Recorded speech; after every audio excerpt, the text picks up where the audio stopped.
So I hope all of you are having a wonderful day. So it's my genuine pleasure to welcome Arushi Mishra with us. So Thank she, you. so a little bit about her. So she has recently secured an All India rank of 229 in the recently declared UPSC Civil Services 2019 results. Prior to that, in the Indian Forest Services examinations, she has secured an All India rank of 2. And before that, I would like to mention that she has been a wonderful student academically. Her 10th and 12th, the scores are pretty good, above 90% both of the times, 95% in 10th and 91% in 12th. And not just that, she has cracked one of the toughest technical examinations in the entire world, IIT JEE, and she has done her BTech from IIT Roorkee in metallurgical and material engineering. So congratulations on behalf of the entire Unacademy family for this wonderful achievement or achievements and yet to come. Thank you so much. So Arushi, I have a lot of questions and I'm sure we would like to hear a lot about you, right? So before that, it's a traditional question and I'm sure you're tired of answering these questions, but still we would like to hear this from your own words. Lakhs of people are filling for this examination every year, and certainly when UPSC 29 results were out, and I should say it was silently released, nobody even got to know, without much ado, maybe because of coronavirus and all. So you are scanning for your name in the result, you see your name there. How does it feel?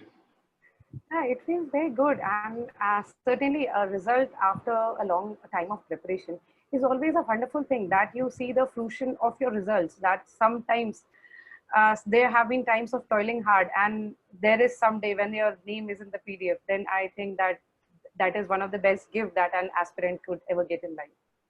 Exactly, that's totally right. So, so just walk us through your journey, if you can summarize. So, when did you start, and how were the various phases, and till today? Yeah, I would actually like to mention that because that you mentioned some of my achievements, and people tend to think whenever I have seen that whenever people listen about all this, then they tend to think that, oh, this person is must be having a brilliant mindset or a brilliant mind, technically not mindset. I'll be talking about the difference between the mind and the mindset. So people think that this person must be sharp or something, but my journey, actually, all the achievements that you have mentioned is not about that I was better than the average mindset, average mind, because I was an average student. But how the average student turned to something, somebody who has been securing consistently good marks or good ranks, is due to the extraordinary effort that I have put in. And this actually, when I'm talking about my journey, that would be more about how a person with an average brain can do and achieve consistently good result with extraordinary effort. So with this, by this platform, I would like to tell that my journey started for the civil services examination back in 2014. So like an average student, or I might say like a normal student, not exactly average, and a normal student, what one or the other person thinks that it is an exam and I'll be cracking it in 1 or 2 years. And then a person starts wasting time with lot of resources, with lot of distractions of social media and everything. I was also one of them. So I used to waste my time, then and then it was a journey of first failure in prelims. And then I suddenly realized that you need to work hard. And then I went back to my journey from 2014 to my class 10th or 9th results. And then I realized that every time I had to work hard, very hard. And then I started working. And there was a I might say a bunch of failures. There have been continuously failures in my mains examination, and this was my fourth mains examination that I cleared for the first time during this whole preparation. And it was majorly due to when I realized that where I was lacking, and it was a continuous preparation where there have been times that there was no result. There was actually 100% effort and no result. And whatever the achievements started coming in with regards to Indian Forest Service or civil services examination, that started coming back in 2019. So it seems a big thing that, okay, from 2019, you have been scoring such great achievements, but it is actually a very painful journey when you start preparing from that, I can do this, I came to the stage that Nishkam Karm hi sabse acha rasta hai, because I cannot hope for success because there is a bunch of failures. All I can do is do the hard work. So that has been my journey. Well, yeah, what you have pointed out is totally right, because whenever, for example, even when I was introducing you, or when somebody else introduces you, you're always introduced by your achievements and never by your failures. So we always have a perception that, okay, that person is too big and they are someone, we can't even become. But then you have given us a good insight into the honest lifestyle of an aspirant. That is totally right. No, nobody sees the number of times you have failed. You're a very good example of how, the from the ashes as the phoenix rises again. So every time you Thank fail, it's an entire process. You wait for a year to appear again. So that's a really an artist journey. Yes. So you're a graduate of IIT Roorkee, one of the premier institutes of the country. I'm sure you had a lot of opportunities to work with the private sector, etc. But still, you chose this particular path. What fueled your desire to pursue civil services? I might say that what happened in back in IIT Roorkee, there was an atmosphere regarding the civil services because an alumni of our institute topped the examination back in 2009. So it was an atmosphere that people do prepare for civil services. But gradually, I came to know that during my college times, that it is a kind of service where you can record your personal growth while helping others. So it was a win-win situation for myself and as well as for the society. So it became an interesting thing to try. So I thought that I should pursue it, or I can pursue it. But gradually in the process, when I can count from 2014 till 2020, I realized that it is still time that I'll be joining training or I'll be going to field and realize how fulfilling the process is. But this whole journey of preparing itself became an interesting thing because every day you start to read, you have to read something new. Then also you have to see your failures and start reading same books again and again. For example, Lakshmikant, I might have read it 20 to 30 times because of consistent failures. So I realized that it is a gradual path where you start loving every part of it. And I think that is the beauty of the services, that you love the process and you love the results. That's okay. That's nice. And also, it's good that you want to serve the country, because it's something I would like to tell the viewers and the learners. So when we started this interview, we had like sort of a warm-up session for like initial 2-3 minutes where we just introduce ourselves or like just say hi, hello. It's so she's such a nice person to talk to. You can connect to her. It's so good that people with such qualities are entering into the civil services and are getting an opportunity to serve the country. So it's a genuine pleasure that you have made it this. So you said your interview was on July 30th. So as you know, these are unprecedented times. Nothing like this has happened in our lifetime or in our previous generations also, right? Something we are not look forward to. So your interview took place after the lockdowns were imposed and the virus paralyzed us. So with so much uncertainty surrounding you, when will the interviews be? Where will they be conducted? Will they be doing it online? So how did you keep your motivation? What did you really do? I guess with this regard, I have two things that can summarize what kept me motivated. First is there is always a dream. When you have the dream, when you have the idea, when a person visualizes oneself in something or somebody he or she wants to become, then it is not an effort. Then it becomes a routine, and probably with my years of preparation, it becomes a hobby. That okay, you have to wake up and you have to prepare. So it was an I would say that it was a routine task for me, that it is a dream and I have to work for it. So gradually a monomaniacal effort had been put through all the years. So it was a kind of that. And secondly, what I would like to hear mention, that I was constantly in touch with social interactions, meaning that certainly I was not in touch with social media because it is very difficult to get out of the distractions. However, the social interactions via help of phone or WhatsApp calls through your friends who are still preparing for the interview. And I might say that some people have been acquaintances because we get on Telegram that somebody is preparing for the interview, and then we make a WhatsApp group, and then we conduct regular discussions.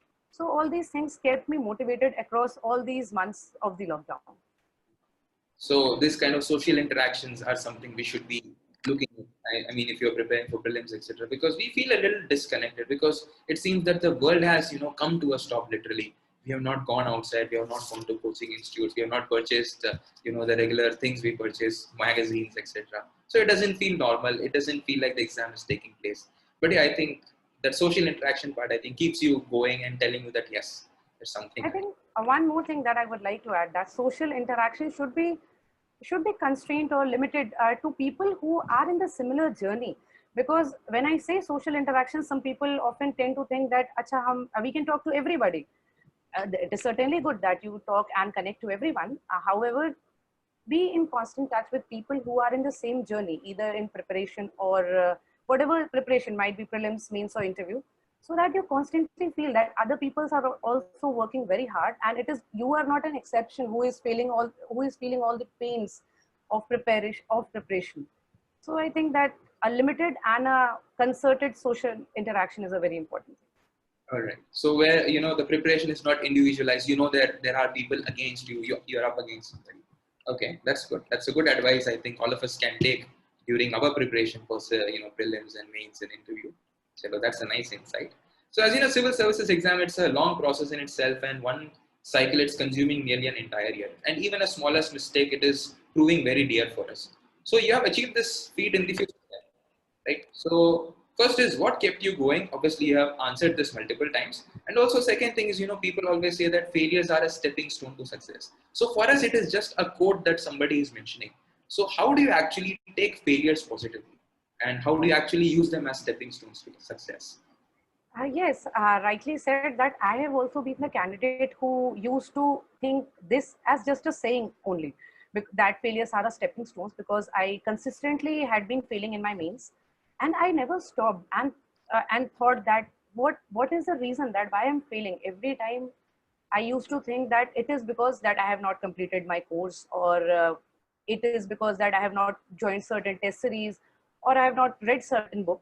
So there have been consistent thought that if I may be able to complete all this, or I may be able to do everything, then I'll be getting selected. So it was never a thought that why failure is occurring.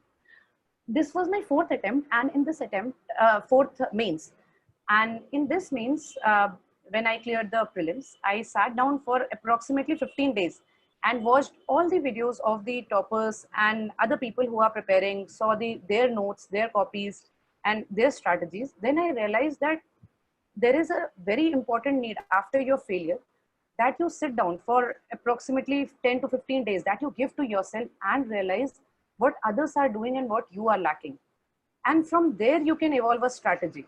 So it is my genuine advice that people who are consistently failing in any step, on any step with this, they need to sit down and think, because what I was doing, I was never thinking, I was just preparing, and just preparing would not lead to results. So I think, yeah, with that respect of gaining perspective or gaining understanding why you are failing will prove a stepping stone, and this is what failure is there to teach you. Right. So basically, the analysis is required. So where are you lacking, and what needs to be done? All right. So that's, I think, something we often do not do, because we are always in the sort of in the preparation mode. We want to prepare. We are constantly studying, but we are not taking or giving us the time for like doing the self analysis. So okay. So currently, in current circumstances with lockdowns and all, mental health is a crucial aspect, and I'm sure in an aspirant's life there are low phases. So Right. I'm sure you also had your own low phases. So what were your hobbies, or what are the other things that kept you, let's say, charged up and all? If we can share that. Right. For me, with respect to lockdown, it was majorly, as I told, that was social interactions. And a thing that I want to share with people, that you need to focus upon your growth and growth of other thing, anything that might be. For example, that what I used to do, that I focused upon my physical fitness.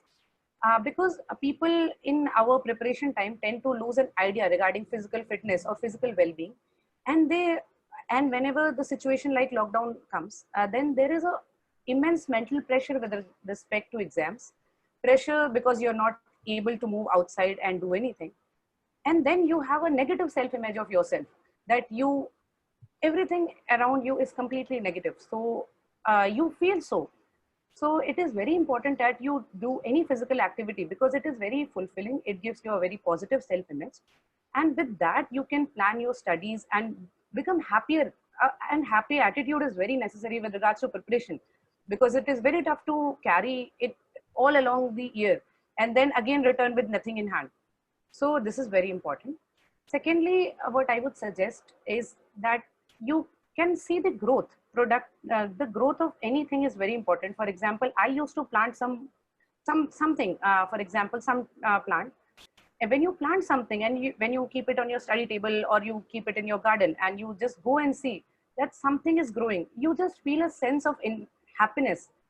And it is not something that I'm creating up. It is that whenever you feel low, just Google what are the measures that you can take to make yourself happy or make yourself more productive. And these are one of the steps that I took from the Google. So you can go there, Google it, and can find any other option that suits you. Wow, that is something new I'm hearing. Something I think most of us will also be trying. That's nice. All right. So, given the digital revolution, there are so many resources online, like so many video content, so many magazines. Everybody's coming up with their own current affair magazines or daily news analysis, etc. So, in such circumstances, so how much should one rely on these online resources? And also, like, how do you filter that? What should I watch and what should I avoid? So, your advice is on that. Right. I have been a very focused person when it comes to digital content, because I guess from 2016, I have been focusing on the digital content more as compared to the textbook content, because it is more dynamic and more engaging, visually appealing. So you remember it for the majority of the time. So my suggestion would be for the standard textbooks, like for example, Lakshmikant, or for history, Spectrum is there. For standard textbook, one has to read the text, because one cannot get the whole idea or whole picture of everything by going through videos only. But for the other things, for example, the random things, for example, the headquarters of important bodies or other things that come in the daily understanding of prelims and mains, one can definitely rely on these digital content, because it is every day dynamically evolving. And then the second thing comes that there are many content. There is so much content that one can get caught that what I should do and what I should not do. With regards to that, I would suggest that one can follow any 2 or 3 reputed channels on the YouTube or websites, and follow them only. Do not get panicked about that if somebody is following other channel or other website, then you have to follow it, because those websites and those channels are themselves following each other. So they'll be giving you ideas. So you do not need to panic. You just follow one or two channels and then continuously revise.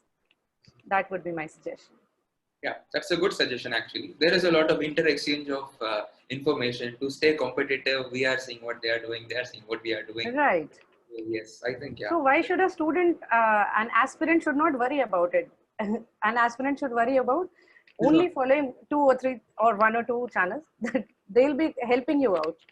That's a nice suggestion. Given the plethora of content that is available online, that's something we should look into.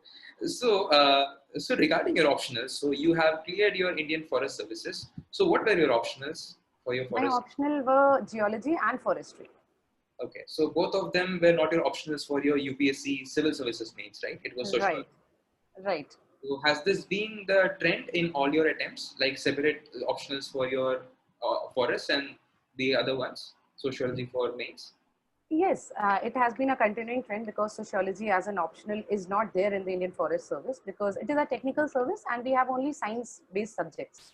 So sociology is a humanities subject, so it was not there. So it has been a segregated approach towards both of them. So yeah, so because I was thinking you're preparing, I thought maybe you would have chosen something like physics or maths, because you can one stone for 2 mangoes kind of situation. All right, but I think yeah, it requires a lot of dedication, because you're preparing for 3 optional subjects, and as an UPSC aspirant, I think around 50 to 60% of somebody's time goes into optional subjects, and it's very it's a little shocking to hear that you have been able to dedicate time for 3 different optional subjects, and that two of them are technical ones. Yeah, I would like to add here with this through this platform that preparing optional certainly requires a lot of time and effort, but you need to decode the strategy about how to prepare for an optional, because when you understand that, you need to look at the syllabus, you need to look at the past year's papers, you need to write a test series, and you need to self-review the answers, not getting only what people tend to do is that they write some test series, somebody else reviews, and then they throw the paper away, and they do not even check what was mentioned. So it is a kind of self-fulfilling thing that you have written a test paper, but it is absolutely of no use. Apart from that, you have a habit of writing an English paper. So what I would suggest is, when a person can decode the strategy of doing an optional, then I guess it is an easy thing to do. Not very difficult, but certainly it takes time and effort. All right, and the self-evaluation part also, I think I agree with you a lot, because I tend to tell my students also that nobody is going to be more interested in your preparation than you. So when somebody Right. external evaluation, I think they are doing it because you sort of there are some monetary incentives, not because they are truly interested in you. So I think self-evaluation is something that we should focus on. So your graduation subject was in metallurgical and material sciences, but then you chose sociology. So how do you make that transition? So what were the parameters you took into consideration while choosing sociology? See, metallurgy as as an subject was not there present in the optional of civils examination, and not even the Indian Forest Service examination. So I had to choose one subject. And during the start of my preparation, I came to know that preparation of scientific subjects, for example, physics and chemistry, where you do not have the background, or mechanical engineering, civil engineering that are present, it requires a lot of effort as compared to doing for the humanities subject. I do not know whether it is right or wrong, but it is a kind of conception that is there in the market. So then I chose that I'll be choosing humanities. And with respect to choosing sociology, I read a few subjects, for example, for 2 or 3 days, and I realized that sociology is all about things that are happening around you, and you just need a perspective to look. That, for example, joint family. You have seen in your family, everything is there. You just need to put in some perspectives. You need to put in some thinkers, and then it is done. So I thought that it might be an easier subject, and as well as an interesting subject to catch up. And then I started the preparation. But however, I would like to suggest people that however easy it might sound, it has taken a toll, because humanities subjects have many perspectives, many form of writings, and here is where the catch comes. So I think that if a person takes a humanities subject, then one should focus upon answer writing, and then it is better. And as the trend shows, that marks are coming in these subjects as well. Okay. So trend has been one of the factor, right? So that's good. So because that's one of the most confusing things, right? A lot of us are not really good with our graduation subjects, clearly. Even I graduated in physics, and I don't think physics is something that I would like to take in the mains examination. So yes, all right. So according to you, what are the 5 qualities that define a successful UPSC aspirant? 5 qualities. Top 5, if you can Top shorten. 5, right. I would say first is acceptance. Acceptance regarding that any normal candidate who does not require to be who is not very brilliant, can crack the examination. First is that acceptance, because people tend to think after watching every interview that, oh, somebody is brilliant, so somebody has cracked the exam, and what will happen to me? So first is acceptance. Second is sheer amount of hard work, because hard work is very much needed, and hard work is something that cannot be differentiated, because when we watch the videos, we see people who are in their happy states, who are all well dressed, and who are telling you that what should be done and what should not be done. However, during the preparation times, they might have been in the rags, and they would have been studying and toiling hard. So hard work is the very important factor. Then what is required is endurance or perseverance, you might say. That because it is, for some people it is that success comes in the first or second attempt, but for majority of the people it is third attempt onwards. And when the number of attempts increases, you need to be very careful and very perseverant about your goal. So it is very important. Then I guess it is the fourth thing that I would like to mention, that there is a need of positive attitude, because people in the journey, often I have seen, because having been a part of a very long journey where many people came to prepare with me. Some went after securing something, and some went without securing anything. But it is where the positive attitude is very much needed, because it is not a happy, altogether happy thing that you are preparing, and as well as you are losing your chances with regards to private jobs or with regards to government jobs as well. So it is very important that you maintain a positive attitude. And the last thing that I would say, when we talk about ethics paper, then they teach us about emotional intelligence. And here is the key: emotional intelligence is very important because we tend to play with our emotions. That I do not know this, or somebody, when we see the social media, we see that people of our batches in college or in school are doing exceptionally good, living a lavish lifestyle that you might aspire for, staying in foreign and posting good pictures. And then you get depressed and then you waste your time. So all these things are very important, that you need to segregate that. It is very important to have a right mindset, and that comes with the practice of emotional intelligence. So I think these are the broad parameters that a successful aspirant should aim for. That's right. Thank you for enumerating them. So when you said acceptance, I think acceptance of reality is also something that is important, right? Because some people, for example, like I've seen my batchmates, other people who have done so well in their IIT exams, etc. They are so arrogant, like that. "Mujhe aata hai, I'm already at the top of the examination." But then in UPSC Civil Services exam, you see very simple people from very simple backgrounds clearing. So I think that works both ways for people who are from humble side. They are not used to so much amount of handling pressure, etc. I think for them the acceptance comes in the form of saying that anybody can clear this examination. And on behalf of people who have been successful in the first attempt, or who have gone to the interviews in the first attempt, or people from let's say like IIT backgrounds or something like that, for them acceptance is accepting the fact that you should be humble in this preparation. Would you agree with me? Like this Yes, certainly. behavior you might have also noticed, right? Yes, certainly.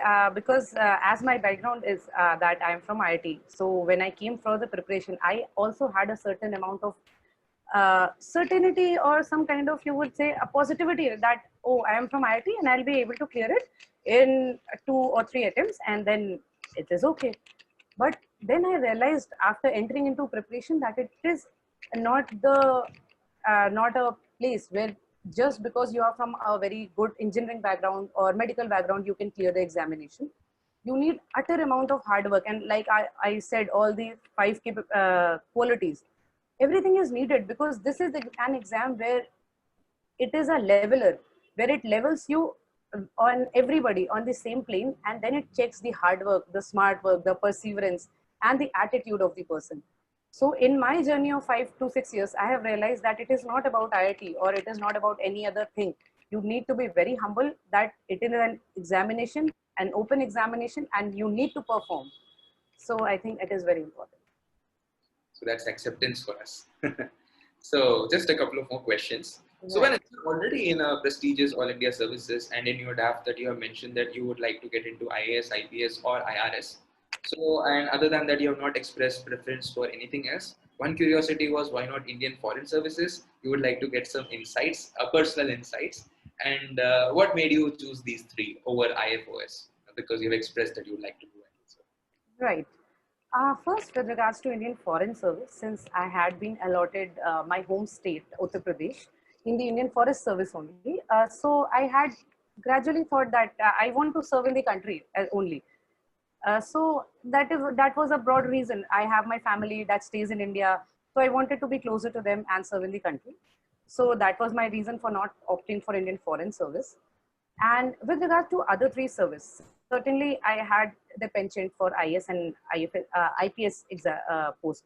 But with regards to IRS, I like a general aspirant. I talked to many people, many seniors, and then I decided that I'll be filling up those. So I filled up those back in January. But now, during the lockdown phase and during after the results, I have made up my mind that given an opportunity to serve in the above two, I'll be joining the Indian Forest Service over the Indian Revenue Service. but you're okay with IAS or IPS? Okay. Yeah, it is a general dream that every aspirant has. So I would not shy away in saying the truth. Sure. Yeah, we genuinely hope that you are able to make it into either of Thank them. you. So, can we know about some of the people who whom you look up to, some of the inspirations or heroes or heroines in your life? Right. With regards to heroine, I might tell that in general, I look up to Arunima Sinha. because she has been an aspiration for not only the mountaineers. She is a general inspiration for anybody who is who should have been, in general parlance, dejected to a world of nobodiness, and she has rose from that to a person who everybody looks up to. So she has been an inspiration. And in these services, one particular name that I wanted to mention is Mrs. D. Rupa Modgil. She is an IPS officer from Karnataka. And I've been looking up to her because she's a person who epitomizes all the positive attitude as well as change in the attitude with regards to Indian police service in women, in my perception, after Kiran Bedi. So I look up to her. Right. So thank you so much. So, any final messages to the aspirants who are appearing 2020, or in any others who are planning to start their preparation or in between their preparation? So, any final messages to them? Right. I would like to give two messages. First is acceptance of failures is very important. Be prepared to fail when you are preparing for success, because it is very important. And second, you need to be very battle ready every time. There should be a sense of urgency with regards to that certain battle is coming up. You cannot be lying down on the couch and thinking we can study tomorrow. So this is very important. It is where the strength of giving 100% towards your dream is important, and endurance that you'll fail. There will be a number of times that failures will be there, and you'll be feeling completely dejected, not being able to get up in the morning, and studying this same book again will be a problem. And it is where the endurance will come up. So just maintain your strength and endurance and a positive attitude, and I'm sure that I hope that within a year or within a couple of years for certain, that success will be yours. Sure. That's a wonderful message to take back to home for all of us. So thank you so much, Arushi, for your time. You have been, it's a genuine pleasure to have you here on this, Unacademy platform, and on behalf of the entire Unacademy family, congratulations, and we hope to see more achievements coming from you.